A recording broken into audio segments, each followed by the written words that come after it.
Yeah, this is a rather spontaneous talk. Yesterday evening we were out having tacos and margaritas, and I got a call whether I would like to jump in. I said, yeah, I will do it. And what I want to talk about is the Digital Culture Index. What this is, the Digital Culture Index captures cultural or lived culture by looking at preferences in listening habits, preferences in video, and also search preferences. It's something that we created as a company, Synthesis Consulting Group. We are from Lithuania. And we kind of created it with 4 companies. We're doing the data, doing the design with our design studio, and then doing the web and then also the PR. But this is not so much that I want to talk about like what is like involved in there. I would like to talk more about like what did we learn from it about the cultures of Europe, the digital cultures of Europe. Okay, let me see this one. Yes. And in this talk, I will just walk you through a little bit the story of how this whole thing came about, the methodology, what we found out eventually when we did the analysis, we looked at the data, and then comes at the end this part where I would like to step then out from that space of the Digital Culture Index and look outside and try to validate it by looking at the World Happiness Index, for instance, and the GDP, and also outbound travel, and try to combine it with the data that we have and to kind of start a discussion with you about what digital culture is, what culture is. Do those two diverge in the future because we get more digital? So this is something we can talk later. So my name is Martin. I'm living in Lithuania, but I'm actually German. I worked there, lived there, found love there, and now this is also my other love. This is the small company I'm working for. We worked for NordLayer, for instance, NordVPN. This was another index, so we just a little bit of the background why we work with indices. Actually, we did this one for NordLayer once about global remote work. And the question was like, can we kind of create a project in which we look at open data and figure out which places are good for remote work by looking a bit more from an angle of cybersecurity. And we created this indice, ranked the countries, and it got a lot of attention around the world because either countries were ranking high and they were happy about it and they were reporting about it, or they were ranking very low, like the Philippines, which actually wanted to be represented as a remote work country, but were then not really seen as such. So we got a lot of attention around the world. It was like mentioned the World Economic Forum, it was in Forbes and Bloomberg, got it also on Statista, and we worked also with a lot of other stuff. The European FinTech Index is one, and also this e-commerce maturity index where we scraped e-commerce website data and we uncovered dynamic pricing habits that usually cannot be seen. But the story of this one now, of the DCI, it started kind of with this, like these rather crude preconceptions about what Europe is, like potato Europe versus tomato Europe. The North is very melancholic and sad, and also the divide by olive oil and butter. I think this one pretty much relies on the location of the country and associating with some certain characteristics. And then also the assumption is there, a country in a certain location is a certain way, and a country that is next to that country will be also very similar to that. And that's an overly simplistic view. And we had this idea of looking then into the European cultures. Can we capture it in some other way of representing it? I don't know if the time is good, but the timeline for this was 6 months. We worked in January. We started with testing the waters, started with the Spotify API actually, and that looked like something like this, where we just took the top 50 or top 200 tracks per each country, went through it, and with the Spotify API you can get 10 different variables for each track out, something like tempo, the energy, the valence, like kind of the positivity and negativity of a track, how much instruments are in there, how much speech is in there, and you get all these values, and we wanted to see if we can use some of those to create an index. And eventually, with the help of some of a science framework from how to create like the effect model of intensity and positivity, negativity for effect, kind of like a pre-stage of emotion, kind of. We were then able to single out the correct ones here and move on. We repeated that many times, and then we onboarded the designers. Looked then a little bit more flashy, became suddenly like colorful, it got a face, a nice color palette. So how this works is we just saturated all the colors of the flags of Europe and then added pink to it, and that was kind of the design brief for this whole thing. We finalized the data, then created the website with a lot of different moving elements, but this is a PDF, so here the elements don't move right now. And then we prepared the communication, got it out. And this was then the Digital Culture Index, how we have it right now in July. It was the release. We're also on Behance. We got really ranked high up in terms of the design. And but now a little bit more into the methodology. I think the time is very short, actually. So it's open data that we relied on. We used Spotify open data from the API. We also used the API from YouTube, and we used Google Trends data. And then we created these different dimensions. So the first one is personality. Then we have lifestyle with YouTube, and we have routines. Looking into each of them, they have different constructions. So the personality dimension is based on energy and tempo of the music. So going back to this effect theory that represents then the intensity and the valence, negativity and positivity of the music tracks. So we captured then this country mood by looking at 200 different, or top 200 tracks over the last 10 years for 30 countries, and created then the personality dimension, and were able to differentiate countries. We did the same with the lifestyle. Here we looked at YouTube API, and we got the most popular YouTube channels over a two-week period, and each day we were getting them out and then coding them on 2 dimensions, and that were universality and internationality. Universality was representing the type of content that was in there. So there would be very niche, would be something like DIY or something about barbecuing, YouTube videos like that. And on the universal side, it would be football or the news. And internationality was based on where the YouTube channel was based, or what language it was in. So a country like Germany would get a channel marked as international if it would be in English. And then we had the routines. This was when we looked at top Google searches over the last 12 months. And these we mapped out in levels of engagement and entertainment of the content that was searched for. For instance, with entertainment, you can think of it as whether you're looking for the news or whether you're looking for Facebook or some or Netflix or something like that. And this is kind of how we can understand this, how these different dimensions layer up, so that we have culture at the cultural undercurrent kind of at the bottom, and then the long-term. The personality of each country captured by Spotify music, the routines representing the midterm over the 12 months period, and then the lifestyle on top, the short term, because we had only a 2-week period of collecting it. Yeah, so, and the key value here was about communicating. That was our first idea about it, like can you communicate with a different audience in Europe? Do not perceive it as a single whole, but also not as 27 different countries. We can look at it in many different ways. And these were our findings. It is a bit more complex. Usually I would show it here. So on the axis, you see kind of from right to left, it becomes from local to more international lifestyle. And on the other axis from practical routines to more entertaining. On the bottom, you have also all the coding of the different other dimensions that we included here. This is rather complex. So I singled out a little bit, like a few things that are actually noteworthy. So you see this relationship that the smaller countries actually getting a bit more like international in terms of their content. That's what we saw in here.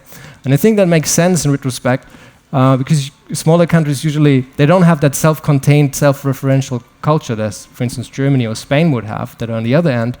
But they're rather small and they have to look outside. Like there will be five stand-up comedians, for instance, in Lithuania who would be like popular, but that would be it basically. And they need to look outside, and they would not be able to create their own self-contained culture. Also there it gets a little bit more negative in terms of what music they're listening to.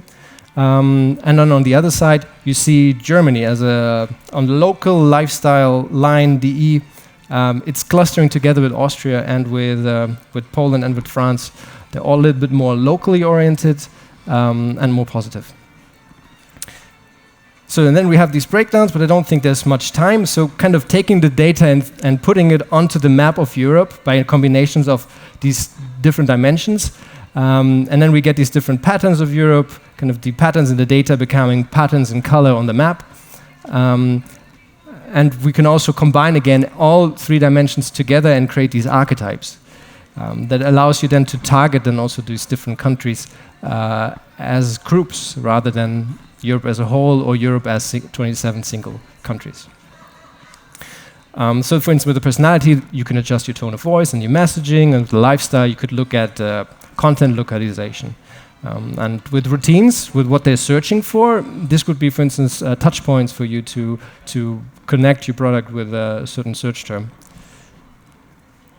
And we have these, you can also then apply that same principle then across the archetypes. For instance, this one, the sophisticated universalists, these are Denmark, Switzerland, Luxembourg, who fall into that section.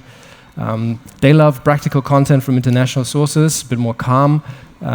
So here you could address them with ad placement, with solution-oriented appeal, and be more universal in the whole way you approach them. These we can jump, not so much time left, and this is how the website, the landing page looks like. If you're interested in it, you can check it out with the QR code. But the more interesting part is actually the fact check now. So we have all this information. We looked at the data from Spotify, YouTube, and Google. Try to construct digital culture of it. But what does it mean what would we do like if we look now at happiness, GDP, and outbound travel, and try to compare it, because we have these things also captured to some extent there. So first one, looking at the happiest and saddest countries when we look at the Spotify data that we had. So on the top, we had the most positive countries in terms of music, what they're listening to, was Spain, Netherlands, France, Great Britain, and Denmark. On the other side, you had most negative. Ukraine was the number 1 there for obvious reasons. And also we captured 10-year periods, so everything from Maidan. And then Norway, Latvia, and Malta. The idea now was to think, okay, so what if we look now at the World Happiness Report? Do we find similar patterns in there as we found in our data in Spotify? And when you look at it now, so you see with Spain doesn't really fit so well, but the Netherlands and Denmark on the positive side, they are actually also ranking very high there. And on the other side, negative, Ukraine, Latvia, Malta, Greece, they fall right into it, but Norway doesn't really. It seems kind of like, because also the World Happiness Report relies on economic data, that it does not represent it that much, but there's some overlap here. Practicality in GDP. Okay, and then practicality in GDP. Looking at this one, so this one was about the search terms that they're having. So the most practical search terms were done in Belgium, in Luxembourg, in Malta, in Iceland, and Norway. And when we look on the other side, the least practical, or actually in other terms, the more entertaining searches, were done in Spain, in Italy, and Romania. And also, interestingly, the English-speaking countries, they're also very strong on the entertainment side. So when you include now the IMF data on GDP, and see whether the practical countries also have the highest GDPs, which is a question, you see, for some, it's actually true. So we have Luxembourg, where it is actually quite high. Iceland and Norway also have a high GDP. And on the other side, you see also Italy, Spain, and Romania being lower on it. But what sticks out here is something like, for instance, Malta on one side, but generally here, and Ireland on the least practical side, so this is some example, but generally the trend here was, when you looked at the rank order correlations here, there was the highest actually in terms of the relationship between the two, GDP and practicality. And the last one of the 3 was about whether internationality, as captured by the YouTube preferences, would also be meaning that the country would be generally more open. And I thought that a proxy could be for that, the outbound travel that people are doing. And so looked at UN data for that. So in our data set from the YouTube channels, these countries were the number ones in terms of how many of the 30 YouTube channels that we included for the analysis were actually including international content. So you see mostly there the smaller countries. When you look at the least international countries, it's Ireland, Italy, Germany, Spain, Austria, mostly bigger countries. Like before when I said like these are mostly the self-contained bigger cultures, not looking so much outside. And now looking at this UN data about tourism that you can actually access quite freely, you see an interesting story here. So most international countries there's Norway and Iceland that travel a lot and have a lot of outbound travel. So it's just taking the value of outbound travel and then divided by the size of the population.